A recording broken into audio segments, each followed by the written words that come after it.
মার্বেলগুলো হচ্ছে আসসালামু আলাইকুম। আমি নুননাহার একটা শিউলি। আর তোমার নাম কি বলো মামনি? আমার নাম সারা।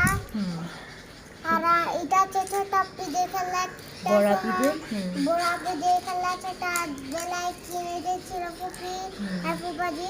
এই যে একটা সোহার একটা আমি। এগুলিকে এখন কি করবো আমরা? ছোটবেলার মতো খেলবো, দুই বোনে মিলে খেলবো, তাই তো? আজকে কি ফ্রাইডে বন্ধ? 4 বাজে দিয়ে এরকম করে। হ্যাঁ হ্যাঁ হ্যাঁ, শোনো, বলো সুন্দর করে বলো, এখানে কি কি রান্না করবো বলো। এটাতে কি রান্না করবা? এটা দিয়ে হ্যাঁ বলো। এটা দিয়ে দুধ। আচ্ছা, তারপরে এই চুলাতে কি করবো, রান্না করবো বলো। এটা দিয়ে সেই ছোটবেলার খেলনায় আমরা ফিরে গিয়েছি না মাউনি? হ্যাঁ ফুপিয়ে খেলতাম ছোটবেলায়, তুমি যখন আমার মতো খেলবে। এটা দিয়ে কি করে বলো তো, শিল্পাটা দিয়ে কি করে? শিল্পাটা দিয়ে